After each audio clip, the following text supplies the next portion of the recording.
আচ্ছা, আমরা বললাম যে কার্নো ইঞ্জিন থেকে 100% আউটপুট পাওয়া যায়। না মানে কার্নো ইঞ্জিনের এফিসিয়েন্সি হচ্ছে 100%, তাই তো? তো সেটা আমরা একটু আজকে দেখার চেষ্টা করব যে সত্যি সত্যি একটা কার্নো ইঞ্জিনের এফিসিয়েন্সি 100% কিনা। তো কার্নো ইঞ্জিনকে একটা কমপ্লিট সাইকেল যদি হয়, একটা সাইকেল, তাহলে সেই সাইকেলে এফিসিয়েন্সি বলতে আমরা কি বুঝি? এফিসিয়েন্সি বলতে বুঝি যে আমি একটা হিট ইঞ্জিনের মধ্যে কি পরিমাণ হিট দিলাম এবং সে কি পরিমাণ হিটকে কাজে কনভার্ট করতে পারলো। ঠিক আছে, মানে সে কতটুকু হিটকে কাজে কনভার্ট করছে সেটাকে যদি আমি ভাগ করি আমি কি পরিমাণ হিট সাপ্লাই করছি সেটা দিয়ে, তাহলে আমি যে জিনিসটা পাবো সেটা হচ্ছে আমার এফিসিয়েন্সি অফ দি ইঞ্জিন। আচ্ছা, so in one cycle the ratio of the heat converted into work and the amount of heat taken from the source by the engine is called efficiency of the engine. That means আমি আমার ইঞ্জিনটা কি পরিমাণ hit কাজে convert করছে সেটা আমি ভাগ করব কাকে দিয়ে, যে কি পরিমাণ হিট সাপ্লাই করছি সেটা দিয়ে। সো এই যে রেশিও যেটা পাবো সেই রেশিওটাকে আমরা বলতে পারি এফিসিয়েন্সি অফ দ্যাট ইঞ্জিন। এফিসিয়েন্সিকে ইটা দ্বারা প্রকাশ করা হয়। এখানে তোমরা একটা চিহ্ন দেখতে পাচ্ছ, এই চিহ্নের নাম হচ্ছে ইটা। তো ইটা দ্বারা প্রকাশ করা হয়।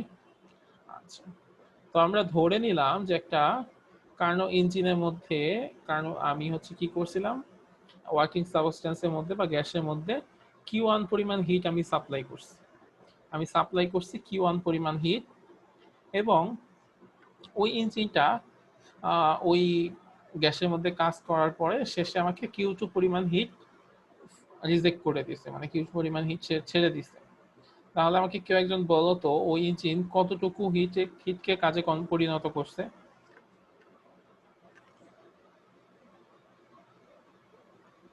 স্যার Q1 থেকে Q2 বাদ দিলে যেটা থাকবে ওটাই স্যার কাজে পরিণত হবে না? হ্যাঁ, দ্যাটস গুড। Q1 থেকে Q2 যদি আমি বাদ দেই তাহলে আমার যতটুকু থাকবে সেটাকেই সে কাজে পরিণত করছে। আচ্ছা, তাহলে amount of heat converted into work is equal to Q1 minus Q2। আচ্ছা, সো এফিসিয়েন্সিটা কি হবে? এফিসিয়েন্সি হবে, তাহলে আমি কি বলছিলাম যে ratio of hit converted into work ভাগ করতে হবে কাকে দিয়ে? Amount of heat taken. তাহলে আমার এখানে amount of heat converted into work কি? Q2 minus Q1। আর আমি এই ইঞ্জিনে হিট দিছিলাম কতটুকু? Q1। তাহলে আমি Q2 মাইনাস Q1 কে যদি Q1 দিয়ে ভাগ করি তাহলে কি হবে? Q1 বাই Q1 সমান সমান হবে 1 মাইনাস Q2 বাই Q1। তাহলে আমাদের যে ইকুয়েশনটা আসলো সেটা সমান সমান কি হবে? ইটা সমান সমান 1 minus Q2 by Q1। So আমরা কোন একটা ইঞ্জিনের এফিসিয়েন্সি বের করতে পারবো কিভাবে? এই ফর্মুলার মাধ্যমে, ইটা সমান সমান 1 মাইনাস Q2 বাই Q1। এখন যদি আমরা শতকরা হিসাবে বের করতে চাই বা পার্সেন্টেজ হিসেবে বের করতে চাই তখন কি আর করতে হবে? এফিসিয়েন্সিটা কি দক্ষতা নাকি? হ্যাঁ, এফিসিয়েন্সি মানে হচ্ছে কর্মদক্ষতা। ঠিক আছে। আচ্ছা, তো আমরা শেষে কি যদি আমরা পার্সেন্টেজে বের করতে চাই, শেষে একটা 100 দিয়ে গুণ করে 100% দিয়ে গুণ করে দিলেই হবে। আচ্ছা, এখন এখানে তো তাপের পরিমাণ দেয়া আছে, তো যদি তাপমাত্রা দেয়া থাকে তখন আসলে কি করব? তো এখন আমরা একটা কাজ করতে পারি, একটা কার্নো ইঞ্জিনের কথা আমরা চিন্তা করলাম। তো কার্নো ইঞ্জিনে যে পরিমাণ হিট আমি নিব আর যে পরিমাণ হিট ছেড়ে দিব সেটা কিসের প্রপোর্শনাল হবে? আমরা বলছিলাম কার্নো ইঞ্জিনে দুইটা জিনিস থাকে, একটা হচ্ছে হিট সোর্স থাকে আর একটা হচ্ছে হিট সিঙ্ক থাকে। আচ্ছা, হিট সোর্স হচ্ছে কি, যেখান থেকে আমি চাইলে হিট নিতে পারি। আর হিট সিঙ্ক কি? হিট সিঙ্ক হচ্ছে এমন একটা জিনিস যেটা সবসময় হিট অ্যাবজর্ব করে, বা যেটার মধ্যে আমি হিট ছেড়ে দিতে পারি, ছেড়ে দিলে ও নিয়ে নিবে। আচ্ছা, তো একটাকে বলা হয় সোর্স, একটাকে বলা হয় সিঙ্ক। তো আমার অ্যামাউন্ট অফ হিট টেকেন, আমি যে পরিমাণ হিট রিসিভ করব সেটা নির্ভর করবে কার উপর? Is proportional to the temperature of the source. সোর্সের টেম্পারেচারের উপর ডিপেন্ড করবে। আর অ্যামাউন্ট অফ হিট রিজেক্টেড, আমি যে পরিমাণ হিট রিজেক্ট করে দিব সেটা ইজ প্রপোর্শনাল টু কি হবে? সিঙ্ক। তার মানে আমি এখান থেকে একটা বলতে পারি যে আমি যত বেশি হিট নিব তার মানে ওই সোর্সের টেম্পারেচার তত বেশি, বা যত বেশি আমি হিট ছেড়ে দিব ওই সিঙ্কের টেম্পারেচার তত বেশি। সো এখান থেকে আমি একটা সম্পর্ক বলতে পারি যে হিট আর টেম্পারেচার এইটা কি একটা একটার সাথে সমানুপাতিক। হিট আর টেম্পারেচার হচ্ছে একটা একটার সাথে সমানুপাতিক, কিউ ইজ প্রপোর্শনাল টু টি। তাহলে এটাকে আমরা লিখতে পারি না যে কিউ সমান সমান এখানে একটা কনস্ট্যান্ট যদি আমি দেই সি, কনস্ট্যান্ট ইনটু টি। ওকে, কিউ সমান সমান, তাহলে ফাইনালি কি হবে, কিউ বাই টি সমান সমান সি বা কনস্ট্যান্ট। আচ্ছা, কিউ ডিভাইডেড বাই টি সমান সমান এটা একটা কনস্ট্যান্ট।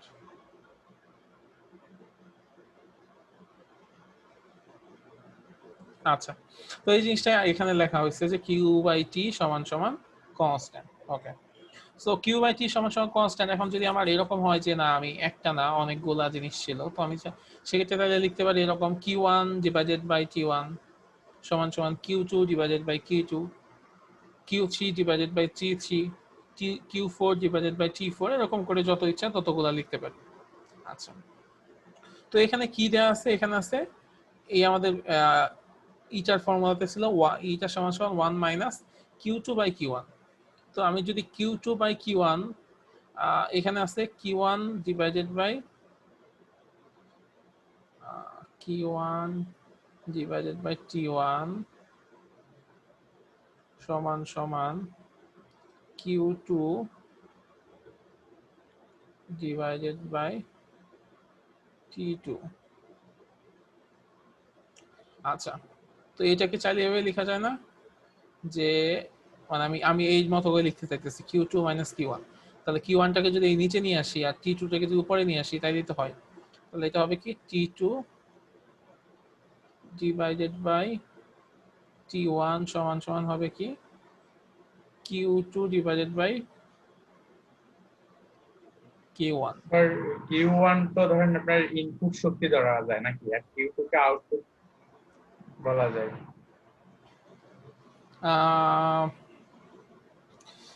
তুমি বলতে পারো লস সবসময় সাথে হবে না স্যার? সবসময় তুমি ইনপুট আউটপুট বলতে পারবা না, মানে এক এক সিচুয়েশন এক এক জিনিস বলতে হবে আর কি।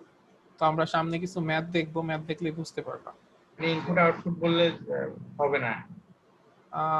মানে সব সময় ডিরেক্টলি ইনপুট আউটপুট আসলে বলতে পারবো না, কারণ কিছু কিছু ক্ষেত্রে মানে ইনপুট আউটপুট হিসেবে মানে ব্যাপারগুলো ওইভাবে কাজ করবে না আসলে।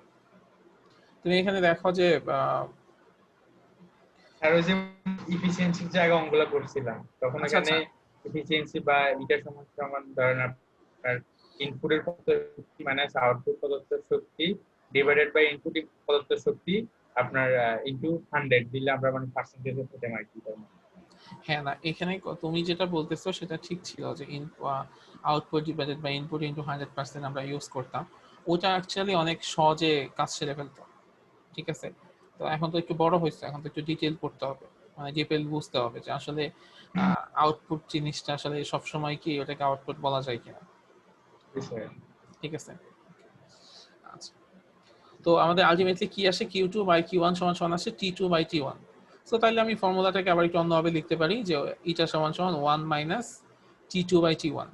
সো তোমরা চাইলে দুইটা ফর্মুলাই লিখতে পারো, যে ইটা সমান সমান এই ফর্মুলাটাও লিখতে পারো ইটা সমান সমান one minus Q two by Q one, বা এটাও লিখতে পারো ইটা সমান সমান one minus T two by T one. দুইটা ফর্মুলা লিখতে পারো। যদি পার্সেন্টেজে লিখতে চাও তাহলে এরকম শেষে 100% অ্যাড করে দিতে হবে, এবং এখানে যে রেজাল্ট আসবে তার সাথে 100 গুণ করে। এটা তাপমাত্রার ক্ষেত্রে না? হ্যাঁ, তাপমাত্রার ক্ষেত্রে। এইটা তুমি ইসের ক্ষেত্রেও করতে পারো, তাপের ক্ষেত্রেও 100 দিয়ে গুণ করে দিতে পারো, কোনো সমস্যা নেই, ঠিক আছে। দুইবারই দুই জায়গাতেই করতে পারো। এখানে ডিপেন্ড করবে কি, যখন তোমার ম্যাথের মধ্যে তাপ দেয়া থাকবে তখন তুমি এই এটা দিয়ে ফর্মুলা করতে ইউজ হবে। করবা, যখন আর তাপমাত্রা শক্তি দেয়া দেওয়া থাকবে থাকলে তখন ওইটা। হ্যাঁ ওটা ইউজ করবা।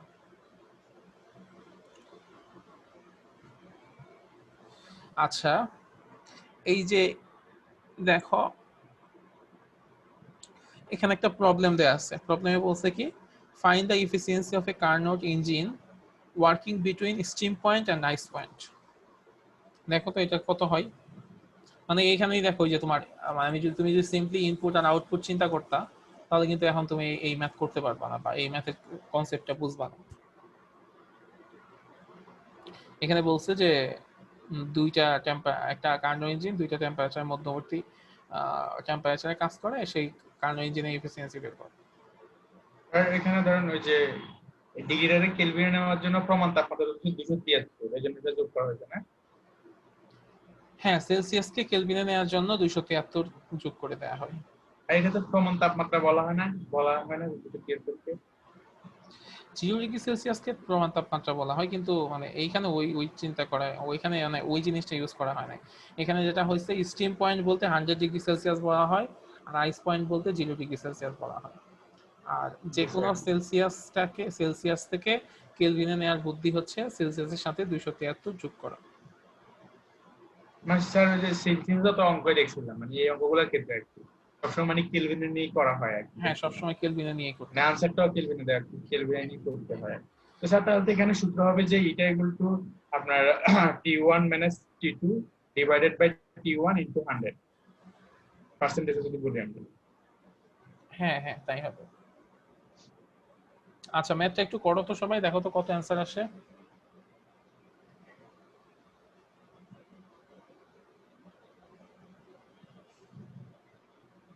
স্যার 26.81% হয়। 26.81%।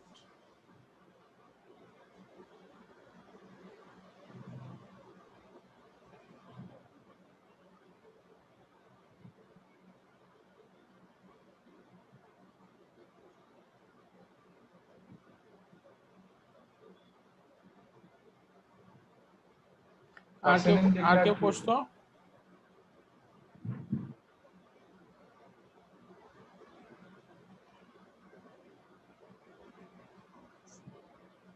আর কেউ?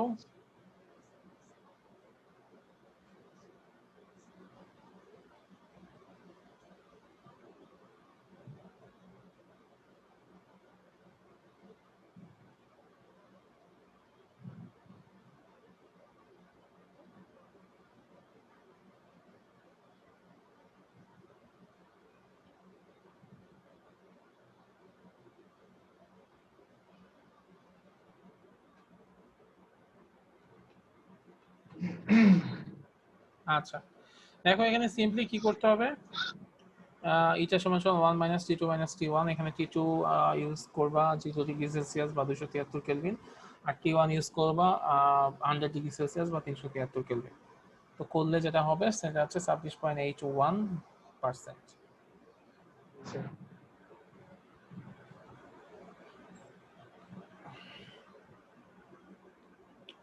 আচ্ছা, এখন আমরা খুব ইম্পর্টেন্ট একটা কনসেপ্ট নিয়ে এখন পড়াশোনা করব। এই কনসেপ্টটার নাম হচ্ছে এনট্রপি। আচ্ছা, এনট্রপি নাম শুনছো? শুনি নাই। আচ্ছা, এটা অ্যাডিয়াবেটিক প্রসেসের মতো নাকি? হ্যাঁ, এনট্রপি হচ্ছে একটা গ্রিক টার্ম, যার মানে হচ্ছে পরিবর্তন। আচ্ছা, তো এটাকে অনেকভাবে ব্যাখ্যা করা হয়। স্যার মানে অ্যাডিয়াবেটিক প্রসেসের আপনার ওই যে হিটটা কোনো পরিবর্তন হয় না, এখানে কি সেম? হ্যাঁ হ্যাঁ, আচ্ছা, তো এটাকে অনেকভাবে এক্সপ্লেইন করা হয়। তো আমি যদি একটা গল্প বলি, ধরো তোমরা কক্সবাজার গেলা। তো সি বিচে সবাই যে কাজটা করে সেটা হচ্ছে কি করে, যে বালি দিয়ে খেলে, পানি দিয়ে খেলে, বিভিন্ন কিছু করে, বালি দিয়ে ঘর বানায়, এটা সেটা করে। একজন আরেকজনকে বালির মধ্যে মানে কি বলে, কি অনেকগুলা বালি বের করে ওখানে কাউকে হচ্ছে দেখা যায় যে চাপা দেয়, এরকম মজা টজা করে, আসলে সবাই বালি নিয়ে মজা করে। তো ধরো তুমি ওইরকম একটা সি বিচে গেলা, কক্সবাজারে গেলা, বা হচ্ছে কুয়াকাটাতে গেছো, যাওয়ার পরে এরকম বালি দিয়ে একটা ঘর বানাইছো। তো ঘর বানায় তুমি হচ্ছে ছবি তুলতে গেছো বা সামথিং, কোথাও গেছো, গিয়ে 10-15 মিনিট পরে আবার আসছো। তো তুমি যেভাবে সুন্দর করে ঘরটা বানায় গেছিলা, তো 15 মিনিট পরে সেই ঘরটা কি ওরকম থাকবে? হ্যাঁ স্যার, এটা ভেঙে যাবে। ধরো ওই ঘরটা কেউ ভাঙে নাই, কিন্তু তারপরেও কি ওটা ওরকম থাকবে? বালি দিয়ে করছে। হ্যাঁ, তুমি একটা বালির ঘর বানাইছো, তুমি 15 মিনিট বা আধা ঘন্টা পরে আবার আসছো, আইসা দেখলা যে ঘরটাকে আগের মতোই আছে না একটু পরিবর্তন হয়েছে? স্যার যদি কোনো ফোর্স করা না হয় তাহলে তো আগের মতো থাকা যায়। আচ্ছা ধরো তোমার কিন্তু চিন্তা করতে হবে তুমি সমুদ্রের পাড়ে আসো, এখানে অনেক বালি বালি এখানে সেখানে উঠতেছে, তখন কি হবে? কিছু পরিমাণ বালি হয়তো এটার উপরে এসে পড়বে, দ্যাট মিনস তুমি যে সুন্দর করে শেপ মানে একটা শেপে আনছিলা সেই শেপটা কিন্তু থাকবে না, শেপটা একটু চেঞ্জ হবে। জি স্যার। তো এই টাইপের যে পরিবর্তন, মানে এই টাইপের পরিবর্তন, তুমি আগে একটা সুন্দর শেপ দিয়েছিলা, এখন হয়তো একটু বাঁকা হবে, এক জায়গায় একটু বালি বেশি থাকবে, এক জায়গায় কম থাকবে, দ্যাট মিনস এক ধরনের ডিসঅর্ডার তৈরি হবে, এক ধরনের র্যান্ডমনেস তৈরি হবে। তো এরকম কোন একটা সিস্টেমের মধ্যে যদি ডিসঅর্ডার তৈরি হয় বা র্যান্ডমনেস তৈরি হয় বা এলোমেলো একটা ভাব তৈরি হয়, সেটাকে আমরা বলি এনট্রপি। ঠিক আছে? তো এনট্রপি হচ্ছে is the Real physical thermal property of a system, যেটা কনস্ট্যান্ট থাকে, which remains constant as long as no heat is enters or leaves the system. That means আরেকটা কথা বলা হয় যে এনট্রপি হচ্ছে অ্যাডিয়াবেটিক সিস্টেমে যে কোয়ান্টিটি কনস্ট্যান্ট থাকে সেটাকে বলি আমরা এনট্রপি, এরকমও বলা হয়।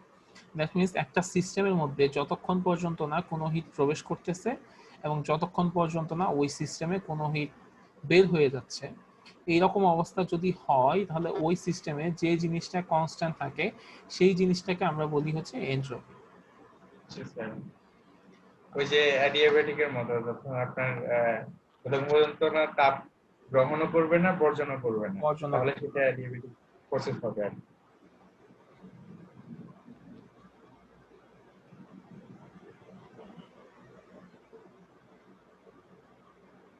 আচ্ছা, তো এই হচ্ছে এনট্রপি। এনট্রপি হচ্ছে এক ধরনের চেঞ্জ বা এক ধরনের ডিসঅর্ডার বা এক ধরনের র্যান্ডমনেস, মলিকুলার মোশনে এক ধরনের র্যান্ডমনেস। আচ্ছা, এবং এটা হচ্ছে এক ধরনের থার্মাল প্রপার্টি যেটা হচ্ছে কনস্ট্যান্ট থাকে ইন অ্যাডিয়াবেটিক প্রসেস। আচ্ছা, আর মানে হচ্ছে সূত্রটা দরকার আছে না? হ্যাঁ হ্যাঁ সূত্রটা দরকার আছে, dS = dQ/dt। আচ্ছা হ্যাঁ, আচ্ছা তো এটাকে প্রকাশ করা হয় এস দ্বারা, বা এনট্রপির পরিবর্তনটাকে প্রকাশ করা হয় ডিএস দ্বারা। ডিএস সমান সমান হচ্ছে dQ/T। কোন একটা নির্দিষ্ট তাপমাত্রায় যে পরিমাণ তাপের পরিবর্তন হয়েছে সেটাকে আমরা এনট্রপির পরিবর্তন বলি। আচ্ছা, তো এনট্রপি নর্মালি আমাদের হিট ফ্লোর ডিরেকশনটা বলে এবং কোন একটা সিস্টেমে থার্মোডাইনামিক কন্ডিশন ডিটারমাইন করতে হেল্প করে। একটা সিস্টেমের এনট্রপি ইনক্রিজ হয় তখনই যখন কনস্ট্যান্ট টেম্পারেচারে ওই সিস্টেমে হিট ফ্লো হয়। আবার একটা সিস্টেমের এনট্রপি ডিক্রিজ হয় তখন যখন ওই সিস্টেম থেকে কোনো হিট বের হয়ে আসে বা রিজেক্ট হয়ে আসে। ঠিক আছে? মানে কোনো একটা সিস্টেমে যদি আমি হিট ফ্লো শুরু হয় তাহলে ওই সিস্টেমে এনট্রপি বৃদ্ধি পায়। আবার যদি কোনো ডিক্রিজ সিস্টেম হয় আর থেকে কি। কোনো সিস্টেম থেকে যদি এরকম হয় যে এনট্রপি মানে বের হয়ে যাচ্ছে, হিট বের হয়ে যাচ্ছে, তার মানে ওই সিস্টেমে এনট্রপিটা কমে যাচ্ছে।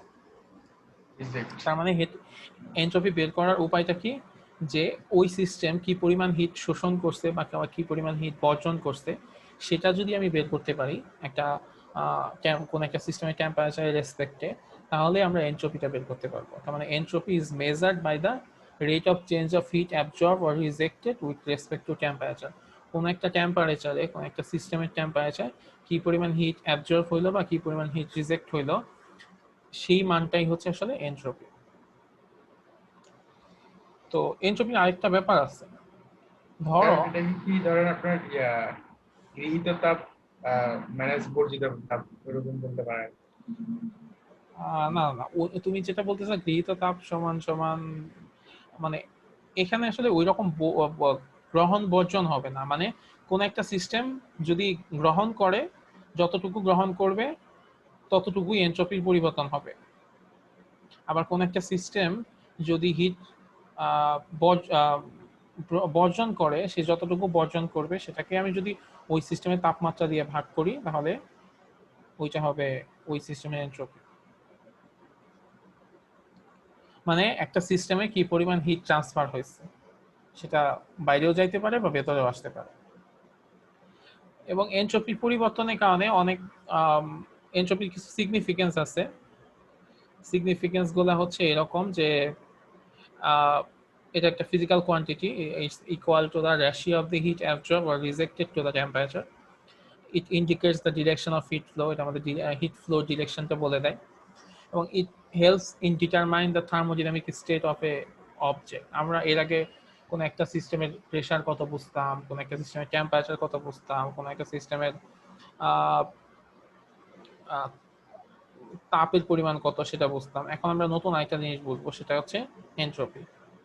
আচ্ছা, it helps in determine the thermodynamic state of an object. একটা সিস্টেমের থার্মোডাইনামিক স্টেট, নতুন একটা স্টেট বুঝতে সাহায্য করে। কিন্তু আমরা যেমন টেম্পারেচারকে ফিল করতে পারি, প্রেসারকে ফিল করতে পারি, ভলিউমকে ফিল করতে পারি, ইন্টারনাল এনার্জিকে ফিল করতে পারি, ম্যাগনেটিক বিহেভিয়ারকে ফিল করতে পারি, এনট্রপিকে আসলে ফিল করা যায় না।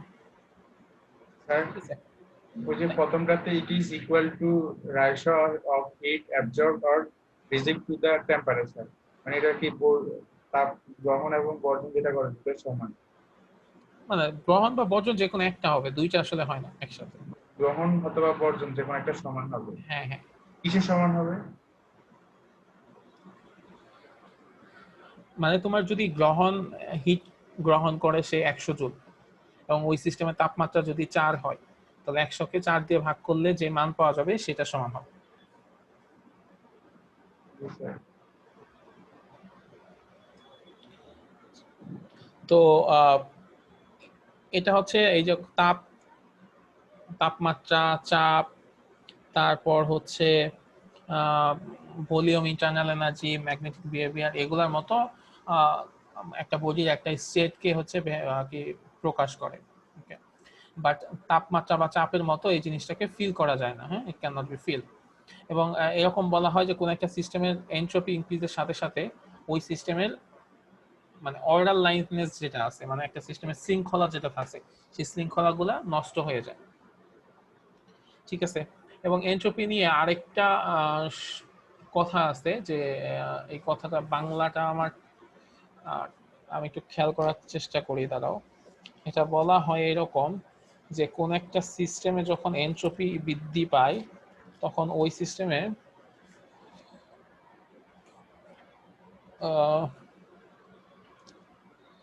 মানে আচ্ছা, শক্তি রূপান্তরে অক্ষমতা তৈরি হয়, এরকম একটা কথা বলা হয়, যে কোন একটা সিস্টেমে যখন এনট্রপি বৃদ্ধি পায় তখন ওই সিস্টেমে শক্তি রূপান্তরে অক্ষমতা তৈরি হয়। এই কথাটার মানে কি আসলে? ধরো তুমি একটা যন্ত্র তৈরি করলা, একটা ডিভাইস তৈরি করলা, যে ডিভাইসটা কি করে 20 ডিগ্রি সেলসিয়াস থেকে 100 ডিগ্রি সেলসিয়াস পর্যন্ত কাজ করে। হ্যাঁ, তো তো তোমার যন্ত্রটা 20 থেকে 100 ডিগ্রি সেলসিয়াস পর্যন্ত কাজ করবে, ভালো। তার মানে এরকম 20 থেকে 100 মানে হচ্ছে প্রায় 80 ডিগ্রি সেলসিয়াসে তোমার যন্ত্র কাজ করার ক্ষমতা অর্জন করছে। এখন যদি এরকম হয় যে পৃথিবীর এনট্রপি আস্তে আস্তে বেড়ে যাচ্ছে, পৃথিবীর এনট্রপি যদি বেড়ে যায় আস্তে আস্তে, তখন আলটিমেটলি কি হবে? ধরো পৃথিবীর টেম্পারেচার বাড়তে বাড়তে অনেক বেশি বেড়ে গেল, পৃথিবীর টেম্পারেচারই হয়ে গেল 40। তখন তোমার মানে এখন আমাদের টেম্পারেচার কত? এখন আমাদের টেম্পারেচার হচ্ছে 30, অ্যারাউন্ড 30 থাকে বলে তোমার টেম্পারেচার 20 থেকে কাজ করতে পারে। আর পৃথিবীর টেম্পারেচার যদি 40 হয়ে যায়, তাহলে তখন কি তোমার ওই যন্ত্রটা 20 থেকে কাজ করতে পারবে? 20 ডিগ্রি সেলসিয়াস থেকে? কি মনে হয়?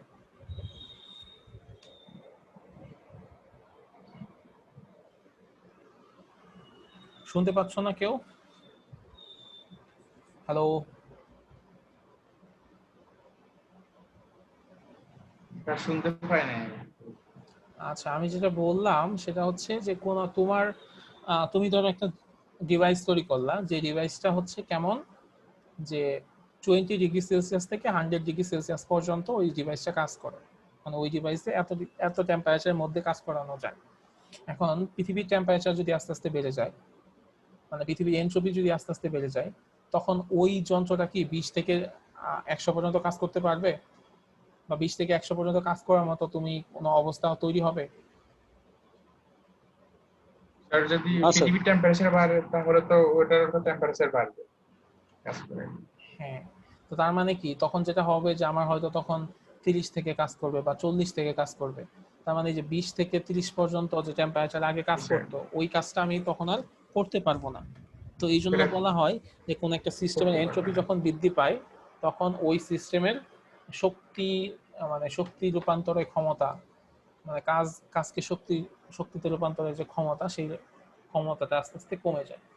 ঠিক আছে, এই জন্য এনট্রপি যে কয়টা সংজ্ঞা আছে তার মধ্যে একটা সংজ্ঞায় এই কথাটা বলা হয় যে এনট্রপি কোন একটা সিস্টেমের এনট্রপি যদি বৃদ্ধি পায় তাহলে ওই সিস্টেমের মানে শক্তিকে রূপান্তরের যে ক্ষমতা সেই ক্ষমতাটা মানে অক্ষমতা তৈরি হয় বা অসম্ভাব্যতা তৈরি হয়, বা কোন একটা সিস্টেমের শক্তি রূপান্তরের জন্য যে শক্তি যে লাগবে সেই শক্তি তখন আর পাওয়া যায় না। ঠিক আছে, তো এটাও বলা হয় যে এনট্রপির একটা মানে অবস্থা মানে যে যে কোন একটা সিস্টেমে যে জিনিস বৃদ্ধি পাইলে এই অবস্থা তৈরি হয় সেই জিনিসটাকেই বলা হয় এনট্রপি। সো এনট্রপিকে বিভিন্নভাবে সংজ্ঞায়িত করা যায় যে এনট্রপি হচ্ছে একটা থার্মাল এনট্রপি হচ্ছে একটা সিস্টেমের থার্মাল প্রপার্টি, যে প্রপার্টিতে কি হয় যে কোন একটা সিস্টেমের র্যান্ডমনেস বা কোন একটা সিস্টেমের ডিসঅর্ডারনেস এটা মেজার করা যায়। এবং অ্যাডিয়াবেটিক প্রসেসে যে প্যারামিটারটা হচ্ছে কনস্ট্যান্ট থাকে সেই কনস্ট্যান্ট প্যারামিটারটাকে আসলে আমরা এনট্রপি বলি। এবং একটা সিস্টেমে এনট্রপি ততক্ষণ পর্যন্তই কনস্ট্যান্ট থাকবে যতক্ষণ পর্যন্ত ওই সিস্টেমে কোনো তাপ প্রবেশ করবে না বা ওই সিস্টেম থেকে কোনো তাপ বের হয়ে যাবে না।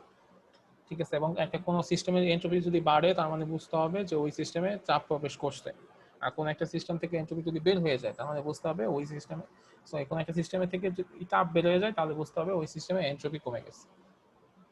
এনট্রপিকে প্রকাশ করা হয় এস বা ডিএস দ্বারা, এবং ইকুয়েশন হচ্ছে ডিএস সমান জি কিউ বাই টি, যেখানে জি কিউ হচ্ছে ওই যে আমার যে পরিমাণ হিট অ্যাবজর্ব বা যে পরিমাণ হিট রিজেক্টেড হবে মানে দ্যাট মিন্স ট্রান্সফার, যে পরিমাণ হিটের ট্রান্সফার হবে সেই পরিমাণ হিট, আর টি হচ্ছে absolute temperature of this system.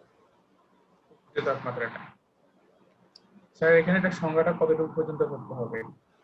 সংজ্ঞা তুমি যে কোনোটা বলতে পারো, অনেকগুলো সংজ্ঞা আছে এখানে। ঠিক আছে, এইটুকু একটা সংজ্ঞা, তারপরে এইটাও একটা সংজ্ঞা, আবার শুধুমাত্র অ্যাডিয়াবেটিক প্রসেসে যে জিনিস কনস্ট্যান্ট থাকে সেটাও সংজ্ঞা, তারপরে এই লাইনটাও একটা সংজ্ঞা, তারপরের লাইনটাও একটা সংজ্ঞা। মানে এনট্রপিকে অনেকভাবে ব্যাখ্যা করা যায়, তো তুমি যেটা তোমার ভালো লাগে, কিন্তু বুঝতে হবে সবগুলাই যে সবগুলা ওয়েতে এনট্রপিকে ব্যাখ্যা করা যায়। আচ্ছা, এনট্রপির সিগনিফিকেন্স গুলো আমরা দেখলাম।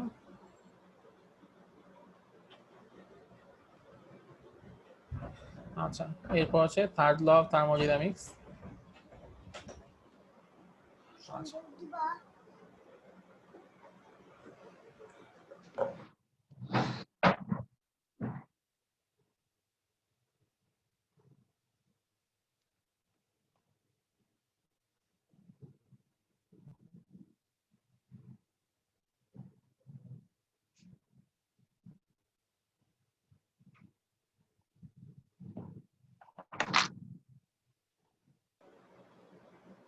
আচ্ছা, থার্ড ল অফ থার্মোডাইনামিক্সে কি বলা হচ্ছে? থার্ড ল অফ থার্মোডাইনামিক্সে বলা হচ্ছে যে কোন একটা সিস্টেমের entropy approaches to a constant value as the temperature approaches zero, মানে কোন একটা সিস্টেমের টেম্পারেচার যদি জিরো বা জিরোর কাছাকাছির দিকে চলে যায় তাহলে ওই সিস্টেমের এনট্রপি একটা কনস্ট্যান্ট ভ্যালুতে অ্যাপ্রোচ করে। দ্যাট মিনস কোন একটা সিস্টেমের টেম্পারেচারকে তুমি যত কমাইতে কমাইতে জিরোর দিকে নিয়ে যাবা ওই সিস্টেমের এনট্রপি ততই একটা কনস্ট্যান্ট ভ্যালুর দিকে চলে যাবে। এবং নর্মালি দেখা যায় অ্যাবসলিউট জিরো টেম্পারেচারে কোন একটা সিস্টেমের এনট্রপি হয় জিরো। আচ্ছা, থার্ড ল অফ থার্মোডাইনামিক্স কি যে if the entropy of a system approaches a constant value when the temperature approaches zero, যখন কোন একটা সিস্টেমের টেম্পারেচারকে তুমি কমাইতে কমাইতে জিরোর দিকে নিয়ে যাবা তখন ওই সিস্টেমের এনট্রপি একটা কনস্ট্যান্ট ভ্যালুতে অ্যাপ্রোচ হবে। এবং সেই কনস্ট্যান্ট ভ্যালু আমরা নর্মালি যেটা পাই যে অ্যাবসলিউট জিরো টেম্পারেচারে কোন একটা সিস্টেমের এনট্রপিটা জিরো হয়ে যায়, মানে জিরো হতে কনস্ট্যান্ট হয়ে যায়। আচ্ছা, যেমন একটা পিওর ক্রিস্টালাইন সাবস্টেন্সের ক্ষেত্রে দেখা যায় অ্যাবসলিউট জিরো টেম্পারেচারে ওই সিস্টেমের এনট্রপি জিরো হয়ে গেছে। তো এই থার্ড ল অফ থার্মোডাইনামিক্স একটা নতুন শব্দ আমরা পাইলাম, সেটা হচ্ছে অ্যাবসলিউট জিরো। তো এখন তোমাদের মধ্যে কোশ্চেন হতে পারে তাহলে স্যার অ্যাবসলিউট জিরোটা কি আর নর্মাল জিরোটা কি? নর্মাল জিরো তো আমরা বুঝি, যেটাকে আমরা শূন্য বলি। তাহলে অ্যাবসলিউট জিরোটা কি? টেম্পারেচার স্কেলে আসলে অ্যাবসলিউট জিরো বলতে আসলে কি বোঝানো হয়? আচ্ছা, তো অ্যাবসলিউট জিরো এই টার্মটা আসে হচ্ছে থার্ড ল অফ থার্মোডাইনামিক্স থেকে। আচ্ছা, তো এই অ্যাবসলিউট জিরো টেম্পারেচারটা অ্যাকচুয়ালি কেলভিন টেম্পারেচার যে স্কেল আছে সেই স্কেলে একেবারে সর্বনিম্ন পয়েন্ট। কেলভিন টেম্পারেচার স্কেলে সর্বনিম্ন যে পয়েন্ট, সেই পয়েন্টটাকে বলা হয় অ্যাবসলিউট জিরো টেম্পারেচার। ঠিক আছে, কেলভিনের টেম্পারেচার স্কেলে সর্বনিম্ন পয়েন্টটাকে আমরা অ্যাবসলিউট জিরো টেম্পারেচার বলি। আচ্ছা, এটা হচ্ছে 0 ডিগ্রি কেলভিন। এটা হচ্ছে ইউনিভার্সে পসিবল সর্বনিম্ন তাপমাত্রা। আমাদের এই ইউনিভার্সে পসিবল সর্বনিম্ন তাপমাত্রাকে বলা হয় অ্যাবসলিউট জিরো টেম্পারেচার। এটা সেলসিয়াস স্কেলে যদি আমরা যাই তাহলে এটা হবে -273.15 ডিগ্রি সেলসিয়াস। এটা সেলসিয়াস স্কেলে কত হবে? -273.15 ডিগ্রি সেলসিয়াস। আর ফারেনহাইট স্কেলে এটা হবে কত? -459.7 ডিগ্রি ফারেনহাইট। সেলসিয়াস স্কেলে কত? -273.15 ডিগ্রি সেলসিয়াস। আর ফারেনহাইট স্কেলে হবে -459.7 ডিগ্রি ফারেনহাইট। আচ্ছা, এটা হচ্ছে এমন টেম্পারেচার যে তাপমাত্রায় কোনো অ্যাটমের মধ্যে কোনো ধরনের থার্মাল এনার্জি থাকে না। ঠিক আছে, এটা হচ্ছে এমন একটা পয়েন্ট বা এমন একটা টেম্পারেচার যে টেম্পারেচারে কোনো অ্যাটমের মধ্যে কোনো থার্মাল এনার্জি থাকে না এবং তারা সম্পূর্ণরূপে রেস্ট অবস্থায় চলে যায়। তোমাদের মনে আছে কিনা তোমরা চার্লসের সূত্র পড়ছিলা, তাই না? চার্লসের একটা সূত্র পড়ছিলা, সূত্রটা ছিল এরকম, বি সমান সমান, মানে এরকম ছিল, 0 ডিগ্রি সেলসিয়াস তাপমাত্রায় চার্লসের সূত্র ভি সমান সমান ভি নট। 1 ডিগ্রি সেলসিয়াস তাপমাত্রা যখন বৃদ্ধি পায় তখন এটা হয় কেমন? ভি সমান সমান V naught plus V naught. হ্যাঁ,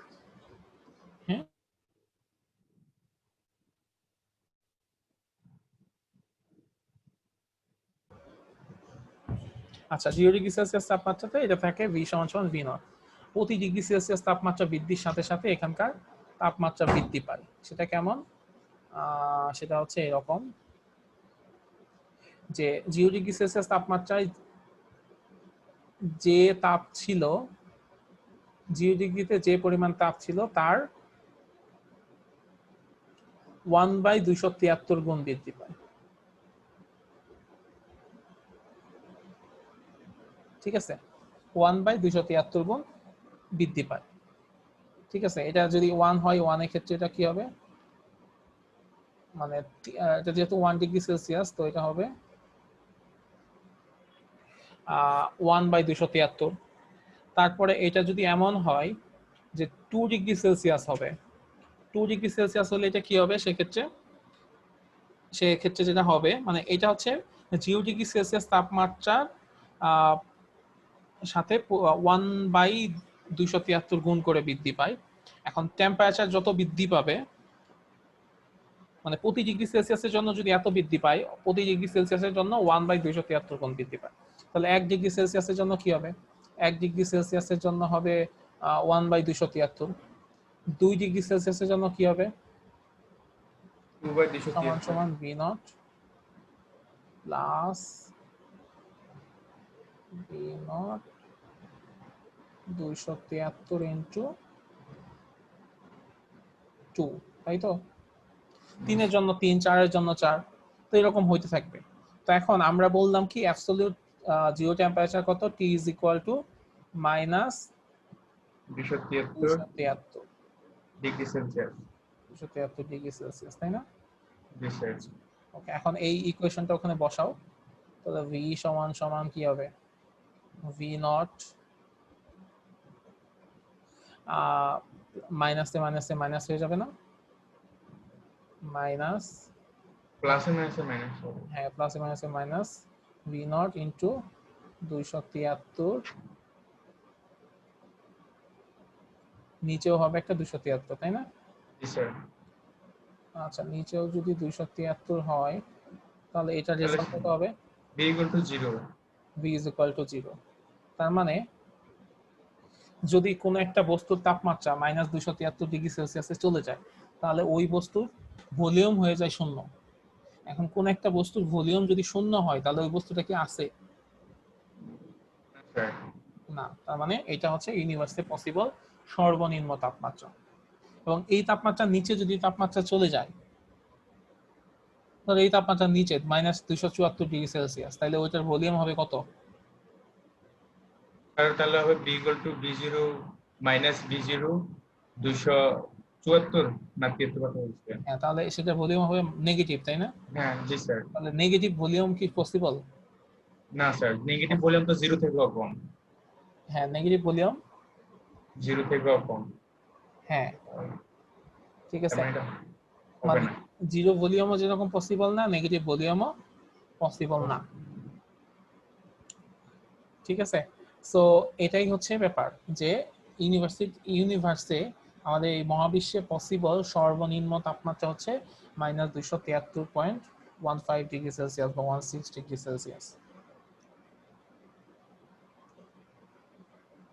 আচ্ছা, তো এখন এই যে ইউনিভার্সে যে টেম্পারেচারটা সর্বনিম্ন টেম্পারেচার, সেটাই হচ্ছে কেলভিন স্কেলের প্রথম তাপমাত্রা বা কেলভিন স্কেলের লোয়েস্ট টেম্পারেচার। তো সেটাই হচ্ছে আমাদের অ্যাবসলিউট জিরো টেম্পারেচার। এবং বলা হয়েছে যে অ্যাবসলিউট জিরো টেম্পারেচারে কোনো একটা সিস্টেমের এনট্রপি জিরো হয়ে যায়। এবং থার্মোডাইনামিক্সের থার্ড লতে এই কথাই বলতেছে যে temperature of a system approaches constant value as the temperature approaches zero. এবং আমরা কি পাই normally at absolute zero temperature the entropy of a system is typically zero হয়ে যায়। আচ্ছা, এখন আরেকটা কথা হইতে পারে এখানে যে এই অ্যাবসলিউট জিরো টেম্পারেচার, এটা তো টেম্পারেচার স্কেলে আছে, কিন্তু বাস্তবে কি অ্যাবসলিউট জিরো টেম্পারেচার পাওয়া সম্ভব কিনা, এটা একটা কোশ্চেন হতে পারে না? স্যার আচ্ছা, এখন একটু তুমি খেয়াল করো ইসের নিয়ম কি, তাপ ট্রান্সফারের নিয়মটা কি, যে উচ্চ স্যার, তাপমাত্রার বস্তু উচ্চ থেকে তাপমাত্রার অঞ্চল থেকে নিম্ন তাপমাত্রার অঞ্চলের দিকে প্রবাহিত হয়। আচ্ছা হ্যাঁ, তো ধরে নাও যে কোন একটা বস্তু আছে সেটা অ্যাবসলিউট জিরো টেম্পারেচার বা 0 কেলভিনে বা 1 কেলভিনে আছে, ঠিক আছে, এরকম আছে। আচ্ছা, তো এইরকম যদি কোনোটা থাকে যে 0 কেলভিনে কোন একটা বস্তু আছে,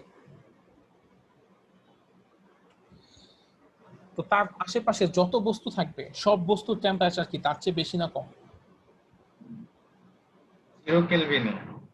হ্যাঁ, ধরো কোন একটা বস্তু যে অ্যাবসলিউট জিরো টেম্পারেচারে আছে, এখন তার আশেপাশে যত বস্তু আছে সবার টেম্পারেচার কেমন, তার চাইতে তার চাইতে তো কম। কম না বেশি? 0 তো স্যার 0 মানে তার তো বেশি, 0 বেশি না।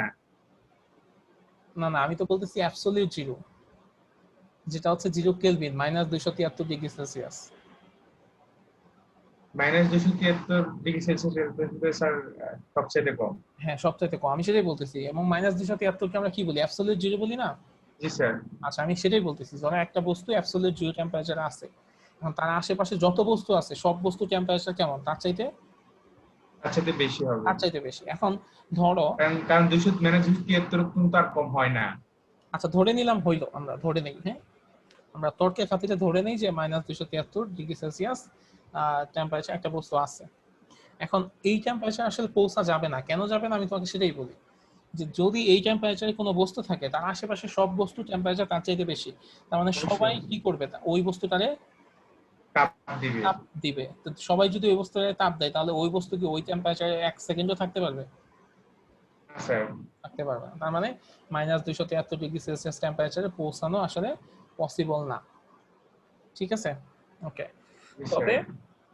এটার কাছাকাছি টেম্পারেচারে যাওয়া গেছে, এবং সেটা কিছু কিছু ক্ষেত্রে যাওয়া গেছে, যেমন ক্রাইডোকুলার dilution, refrigerator, nuclear adiabatic demagnetization, এইসব কিছু প্রসেস আছে।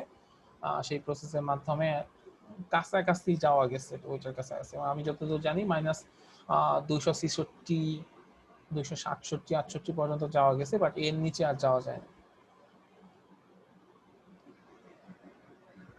বুঝতে পারছো? জি স্যার। আচ্ছা, ক্লাসে কি তুমি একাই আছো, আর কেউ নাই?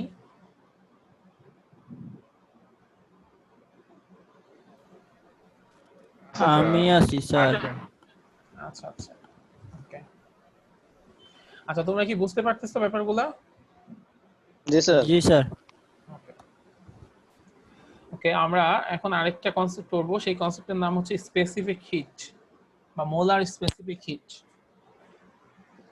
আর পড়া বেশি দেন না, কারণ এই সপ্তাহে ধরেন আপনার 2টা ক্লাসে তো অনেক পড়া, আচ্ছা না, স্যার বেশি হয়ে যেতেছে, প্রেশার হয়ে মানে যেতেছে আপনি একটু। নিতে পারেন কিনা সেটাই তো সমস্যা। আচ্ছা আচ্ছা, সমস্যা নেই। আমি কালকের লেকচারটা কিন্তু দিয়ে দিছি আমি। জি আমি স্যার, কালকে তোমাদেরকে লেকচারটা দিছিলেন। আচ্ছা স্যার, এই কালকে তো ক্লাসে তো অনেকগুলা, আপনি মনে হয় আরো 6-7 পেজ পড়া, 7 পেজ পড়াছেন গতকালকে, হ্যাঁ, কালকেও ভালো পড়ানো হয়েছে। আচ্ছা, 14 পেজ শেষ এই করে লাস্ট দিয়েছি। লাস্ট কনসেপ্টটা শুধু আমরা পড়ি, হ্যাঁ? এই জি যে স্যার। এখানে যে দুইটা সংজ্ঞা দেখতেছো, দুইটা সংজ্ঞা একই একই সংজ্ঞা, জাস্ট ডিফারেন্ট। মানে আহ, একটু ডিফারেন্ট, আমি সেটা তোমাদের বলে দিচ্ছি। মানে একটা পড়লে তোমরা দুইটাই পারবে।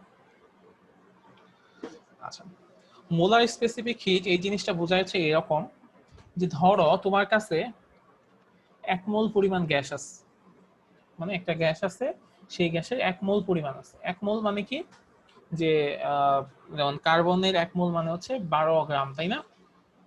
জি এরকম স্যার, আণবিক ভর 12। আণবিক ভর 12, মানে 12 গ্রাম যদি থাকে তাহলে সেটাকে অক্সিজেনের বললে 16 গ্রাম। অক্সিজেনে হলে 16 হবে, এরকম আর কি, ওইটাকে 1 মোল বলে। আচ্ছা, তো জি স্যার। এইরকম 1 মোল পরিমাণ কোনো গ্যাস আছে তোমার কাছে। এখন তুমি চাইলা যে এই 1 মোল পরিমাণ গ্যাসের তাপমাত্রা 1 কেলভিন বাড়াবে, 1/2। ঠিক আছে? তো ওই গ্যাসের যে তাপমাত্রা আছে সেখান থেকে 1 কেলভিন পরিমাণ তাপমাত্রা ওটা বাড়াবা। ধরো ওটার তাপমাত্রা যদি 273 থাকে, তুমি 274 করবা, এরকম করবা। তো 1 কেলভিন পরিমাণ তাপমাত্রা বাড়াইতে তো তোমার কি করতে হবে, তাপ দিতে হবে না? ও যদি আমাদের 1 ডিগ্রি সেলসিয়াস তাপমাত্রা প্রয়োজন হয়, তাহলে এটা কি এটা বলা হয় হ্যাঁ, তো কোন একটা 1 মোল পরিমাণ কোন গ্যাসের তাপমাত্রা যদি 1 তুমি কেলভিন বাড়াতে 1 কেলভিন বাড়াইতে চাও, তাহলে যদি তোমার 1। যে পরিমাণ তাপ লাগবে সেই তাপের পরিমাণটাই হচ্ছে কি মোলার স্পেসিফিক হিট। এখন ধরো তুমি এই সিস্টেমটা যখন করতেছিলা, তখন ওই সিস্টেমের ভলিউম কনস্ট্যান্ট, তাহলে সেটাকে আমরা বলবো কি molar specific heat at constant volume. আর যদি এরকম হয় যে ওই ঘটনার সময় ওই সিস্টেমের প্রেসার কনস্ট্যান্ট ছিল, তাহলে এটাকে আমরা বলবো molar specific heat at constant pressure. মানে এই দুইটা সংজ্ঞা হচ্ছে একই জিনিস। মানে সিম্পলি সংজ্ঞাটা অ্যাকচুয়ালি কার, মোলার স্পেসিফিক হিটের সংজ্ঞা। মোলার স্পেসিফিক হিটের সংজ্ঞা কি, যে কোন একটা সিস্টেমের তাপমাত্রা যদি স্যার আমরা জিনিসটা হচ্ছে যে, ধরেন আপনার জিনিসটা হচ্ছে যে, ধরেন কোন একটা গ্যাসের তাপমাত্রা 1 কেলভিন বাড়াতে 1 ডিগ্রি তাপের প্রয়োজন হয়, তাহলে এটাকে আমরা মোলার স্পেসিফিক হিট। এই ক্ষেত্রে আমরা যদি ভলিউমটাকে কনস্ট্যান্ট রাখি, তাহলে এটাকে বলা হবে টু গ্যাস কনস্ট্যান্ট ভলিউম। আর সেকেন্ডের ক্ষেত্রে প্রেসারটাকে কনস্ট্যান্ট রাখলে ওই জিনিসটাই হবে হ্যাঁ, ওই জিনিসটা হবে কনস্ট্যান্ট প্রেসার। আচ্ছা, তুমি একটা জিনিস একটু কনস্ট্যান্ট প্রেসার। বলছো যে কোন একটা গ্যাস 1 মোল পরিমাণ কোন একটা গ্যাসের তাপমাত্রা 1 কেলভিন বাড়াইতে আমার মানে কতটুকু তাপ লাগে সেটা কথা না, আমার যতটুকুই লাগবে ততটুকুর পরিমাণই হচ্ছে মোলার স্পেসিফিক হিট। 273 বাড়াইতে হলে তখন কতটুকু তাপের প্রয়োজন হবে? মানে 273 না, কিন্তু তোমাকে এই কথাটা আবার একটু বুঝতে হবে। মানে আচ্ছা, এই জিনিসটা একটু খেয়াল করো। আমরা জানি 1 ডিগ্রি সেলসিয়াস সমান সমান হচ্ছে 1 + 273, তাই না? জি স্যার, 1 + 273 কেলভিন, তার মানে 274 হবে। 274 কেলভিন। ওকে, এটা কিন্তু সত্যি কথা। স্যার ওকে, এটা হচ্ছে খুবই সত্যি কথা, কিন্তু চেঞ্জ অফ 1 কেলভিন আর চেঞ্জ অফ 1 ডিগ্রি সেলসিয়াস এই দুটা কিন্তু সমান। মানে তুমি একটু খেয়াল করো ব্যাপারটা, 1 ডিগ্রি সেলসিয়াস থেকে তুমি যদি 2 ডিগ্রি সেলসিয়াসে যাও, তাহলে তোমার তাপের যে পরিবর্তন আর 273 থেকে 274 গেতে যে তাপের পরিবর্তন, ওই দুইটা কিন্তু সমান। স্যার মানে তাপের পরিবর্তন, মানে যদি কোনো জায়গায় তাপের পরিবর্তন হয় 1 কেলভিন বা 10 কেলভিন, কোন এক জায়গায় তাপের পরিবর্তন হচ্ছে 10 কেলভিন, আর কোন একটা জায়গায় তাপের পরিবর্তন হচ্ছে 10 ডিগ্রি সেলসিয়াস, এই দুইটা কিন্তু সমান। এটা কি বিশ্বাস করো? স্যার 1 কেলভিন বলা আর 1 ডিগ্রি সেলসিয়াস বলা তো এক কথা। হ্যাঁ, 1 কেলভিন আর 1 ডিগ্রি সেলসিয়াস এক কথা, কিন্তু সব জায়গায় কিন্তু এক কথা না। যদি এমন হয় যে কোন একটা সিস্টেমের তাপমাত্রা বা কোন একটা বস্তুর তাপমাত্রা হচ্ছে 1 ডিগ্রি সেলসিয়াস, তাহলে সেটা কিন্তু আবার 1 কেলভিন না। স্যার 1 ডিগ্রি সেলসিয়াস বলে তো হচ্ছে 274 কেলভিন। হ্যাঁ, কোন একটা জিনিসের তাপমাত্রা যদি 1 ডিগ্রি সেলসিয়াস হয় তাহলে সেটা 274 কেলভিন, বা কোন একটা 274 সিস্টেমের কেলভিন। তাপমাত্রা যদি 1 কেলভিন হয় তাহলে সেটা হচ্ছে -272 ডিগ্রি সেলসিয়াস। কিন্তু যদি বলা হয় যে কোন একটা জায়গার তাপমাত্রার পরিবর্তন হচ্ছে 1 কেলভিন, তাহলে সেটাকে আমি 1 ডিগ্রি সেলসিয়াসও বলতে পারবো। আবার যদি এমন হয় যে কোন একটা সিস্টেমের তাপমাত্রার পরিবর্তন হচ্ছে 1 ডিগ্রি সেলসিয়াস, তাহলে সেটাকে 1 কেলভিন বলতে পারবো। আচ্ছা, তোমাদের ব্যাপারটা আমি একটু অন্যভাবে বোঝাই। ধরো বাংলাদেশে আমরা টাকা ইউজ করি, তাই না? স্যার তো বাংলাদেশে টাকা ইউজ করি, তো তোমার কাছে আমি 100 টাকা চাইলাম, তো তুমি আমাকে 100 টাকা দিলা। এখন যদি আমি এখন ইউএসএ তে যাই, ইউএসএ তে গিয়ে তোমার কাছে আমি যদি $100 চাই, তুমি আমাকে $100 দিলা। এখন বাংলাদেশের 100 টাকা আর ইউএসএ $100, এই দুইটা কিন্তু সমান না, ঠিক আছে? স্যার $100 বাংলাদেশের টাকায় প্রায় 9000 কত টাকা হবে? হ্যাঁ, অনেক টাকা। কিন্তু যদি এমন হয় যে ধরো কোন একটা দেশ আছে, সেই দেশে টাকার মান বাংলাদেশের টাকার মানের সমান, সেই দেশের টাকার মান আর বাংলাদেশের টাকার মান হচ্ছে সমান। বাংলাদেশের টাকা শুরু হয় 1 টাকা থেকে 100 টাকা পর্যন্ত, কিন্তু ওই দেশের টাকা শুরু হয় 1 পয়সা থেকে, 1 পয়সা থেকে শুরু হয়, ঠিক আছে? এরকম অবস্থা, কিন্তু টাকার মান সমান। মানে ওদেরও টাকার মান যা, আমাদেরও টাকার মান তা। তো সেক্ষেত্রে কিন্তু আবার ধরো ধরো ওদের সেই টাকার নাম যদি হয় রিঙ্গিট, আমি এমনিতে একটা নাম বললাম, রিঙ্গিট হচ্ছে অন্য একটা দেশের মুদ্রার নাম। মালয়েশিয়া মনে হয়। মুদ্রার নাম হচ্ছে রিঙ্গিট। মালয়েশিয়া, হ্যাঁ। ধরো এরকম যে ধরে নিলাম যে যদি মালয়েশিয়ার মুদ্রা বাংলাদেশের মুদ্রা সমান না, তারপর আমি এমনিতে ধরে নিলাম ধরো রিঙ্গিট। তো সেক্ষেত্রে 100 রিঙ্গিট আর বাংলাদেশে 100 রিঙ্গিট হয়তো সমান, যদি টাকার মান সমান হয়, ঠিক আছে? তো এইখানেও ব্যাপারটা হচ্ছে এইরকম। এটা আসলে পুরোপুরি অ্যানালজি, মানে পুরোপুরি অ্যানালজিক্যাল না ওইটার সাথে, বাট একটু বোঝার চেষ্টা করো। ধরো কোন একটা জায়গার তাপমাত্রাকে আমি বললাম 10 ডিগ্রি সেলসিয়াস, তার মানে ওইখানকার তাপমাত্রা হচ্ছে 10 ডিগ্রি সেলসিয়াস বা 283 কেলভিন। কেলভিনে বলে 283 হবে। 83 কেলভিন, সরি, হ্যাঁ 283 কেলভিন হবে। এখন যদি আমি এরকম বলি যে এই জায়গার তাপমাত্রা আমি 10 ডিগ্রি সেলসিয়াস বাড়াইছি, এটাকে আমি 10 ডিগ্রি সেলসিয়াস না বলে এটা কিন্তু আমি 10 কেলভিনও বলতে পারি। তখন কিন্তু আমার আবার বলতে হবে না 283 কেলভিন বাড়াইছি, সেটা কিন্তু করা লাগবে না। মানে তোমরা কি ব্যাপারটা বুঝতে পারছো? জি স্যার, আচ্ছা, 10 কেলভিন বলা 10 ডিগ্রি সেলসিয়াস বলা। হ্যাঁ, তাপমাত্রার পরিবর্তন হইলে সেক্ষেত্রে কেলভিন আর সেলসিয়াস হচ্ছে সমান, কিন্তু তাপমাত্রা বললে সেক্ষেত্রে কেলভিন আর সেলসিয়াস আবার সমান না। আচ্ছা, সো ব্যাপারটা ওইরকমই যে কোন একটা সিস্টেমে কোন 1 মোল পরিমাণ কোন একটা গ্যাসের তাপমাত্রা যদি আমি 1 কেলভিন বাড়াই বা 1 ডিগ্রি সেলসিয়াস বাড়াই, তাহলে ওই সিস্টেমের যে পরিমাণ তাপ লাগে সেটা হচ্ছে আমার মোলার স্পেসিফিক হিট। এখন ওই সিস্টেমের ভলিউম যদি কনস্ট্যান্ট থাকে তাহলে সেটা কনস্ট্যান্ট ভলিউমে মোলার স্পেসিফিক হিট, আর ওই সিস্টেমের যদি প্রেসার কনস্ট্যান্ট থাকে তাহলে সেটা মোলার স্পেসিফিক হিট এট কনস্ট্যান্ট প্রেসার। আচ্ছা, ঠিক আছে, তোমাদের যেহেতু এই সপ্তাহে বেশি হয়ে যাচ্ছে, তাহলে আমরা এই পর্যন্তই রাখি, সমস্যা নেই।